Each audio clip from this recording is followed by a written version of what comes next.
the White House is trying to position itself as a kind of impartial mediator. With all due respect, Kremlin has launched the war not only against Ukraine, but also against European and NATO interests.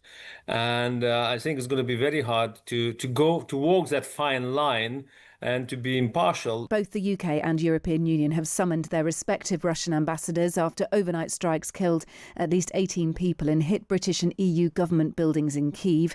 It was the most deadly aerial attack on the city since Donald Trump's meeting with Vladimir Putin in Alaska. Sir Keir Starmer has condemned the attack in a statement, and so has the European Commission President Ursula von der Leyen, who spoke earlier.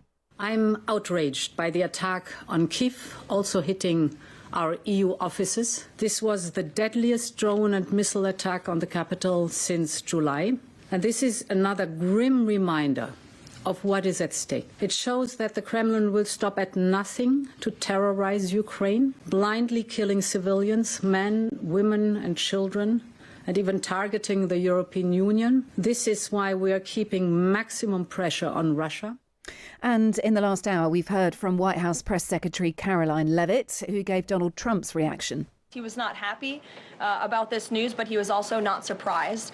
These are two countries that have been at war for a very long time. Russia launched this attack on Kyiv, and likewise, Ukraine recently dealt a blow to Russia's oil refineries. They have taken out, as a matter of fact, 20% of Russia's oil refinery capacity over the course of their attacks throughout the month of August. So the president is continuing to watch this intently, and this killing, unfortunately, will continue as long as the war continues, which is why the president wants it to end. And that's why he's worked harder than anyone to end this war, which would have never started if he were president. But perhaps both sides of this war are not ready to end it themselves. The president wants it to end, but the leaders of these two countries need it to end and want it to end, must want it to end as well. And I think the president will make some additional statements on this later. Well, let's speak to Vygaudas Ušackas, who is a former EU ambassador to Russia. Good evening to you, Vygaudas. Thank you for being with us. Look, a remarkable strike on Kyiv last night by Russia. Even more, of course, when it's against the backdrop of the Alaska summit, something that was much parroted by both the US and Russia. There was branding. There was lots of joviality between both Vladimir Putin and Donald Trump. And now this. It indicates, does it not, that Russia has no intention of ending this war? Well, I think it just reminds that for Putin is not just another conflict, which may seem as you see from the White House, and that he is determined to continue to terrorize Ukrainians, disarray Europeans, and deceive Americans, with the view, to try to drive the wedge between Europeans and Americans and continue sabotage and military attacks against Ukrainians. Okay, look, what is the end game here for Vladimir Putin? Has it changed since his full-scale invasion of Ukraine? When we try and understand what Russia are up to here. Well, it's a good question. Hopefully, only Donald Trump may know what Putin was saying to him, under which conditions he would enter negotiations with Ukrainians, because that's what Donald Trump has been communicating after those meetings.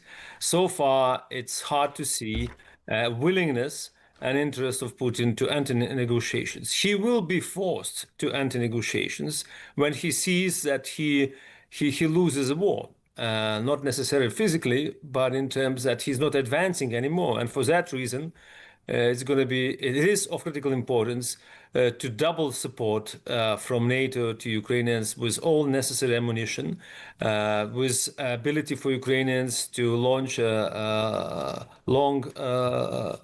long-term shots and to deter future Russian aggression. So you would like to think that Donald Trump might react to this a little bit later by announcing fresh support for Ukraine. We've heard from his press secretary there. Perhaps these two sides are not ready to end the war. She was sort of evenly apportioning blame. Well, that's what worries me, to be very frank, that the White House is trying to position itself as a kind of impartial mediator. With all due respect, Russians, Kremlin has launched a war not only against Ukraine, but also against European and NATO interests. And I think it's going to be very hard to walk that fine line and to be impartial. But I mean, nevertheless, one should not write off diplomatic skills of Americans so that they could, inject. So you still have every faith in America, despite that big summit, the Alaska summit between Vladimir Putin and Donald Trump, despite the fact that Donald Trump, has at stages looked like he is far too much on the side of Vladimir Putin. And then when he appears to be, in some consensus with Volodymyr Zelensky, his press secretary comes out and says, well, perhaps both sides are not ready to win the war. But you still have faith in Trump and his administration on this one. It's not about faith. It's not even about trust. It's about interest.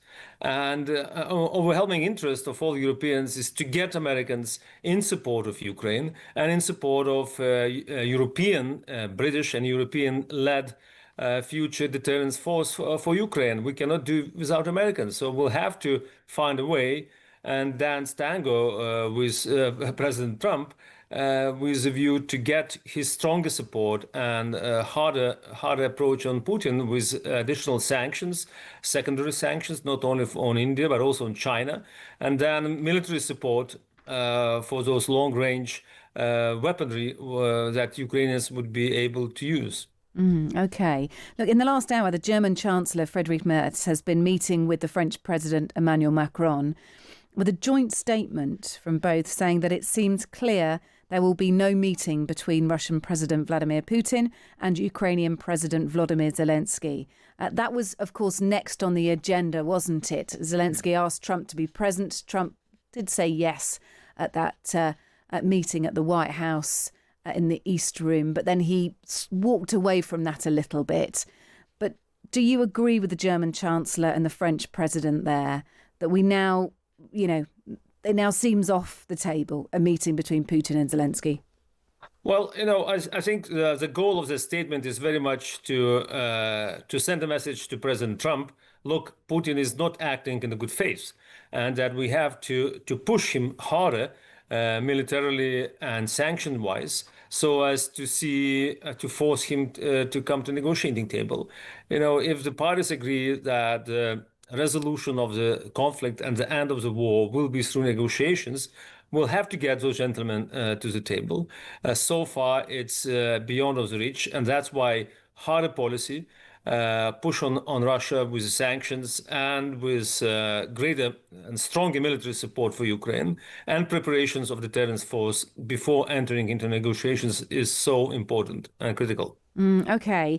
What do you make of the comments of Volodymyr Zelensky calling on Russia? We expect, not Russia, China. We expect a reaction from China, he said, to what is going on. China has repeatedly called for not expanding the war and for a ceasefire, yet this is not happening because of Russia. Of course, Russia and China are pretty heavily affiliated. Zelensky also said we expect a reaction from Hungary. Viktor Orban, of course, the leader, seen as the most sympathetic to Moscow among all the EU member states. What do you make of those two rallying calls by Zelensky? Well, I think President Zelensky is trying to address those vulnerabilities within NATO, mentioning Hungary, but also trying to expose China, which has been advocating rules-based system, UN Charter, and respect of territorial integrity. And, so that they change the course and try to force Russia to be more responsible. I don't think it will play. I don't think the Chinese will follow suit. And they will, at the end of the day, for them, it's good to see Russia being weakened and exhausted. Look, thank you for being with us. Really appreciate it. Vygaudas Ušackas, who is a former EU ambassador to Russia. Some interesting things to consider there.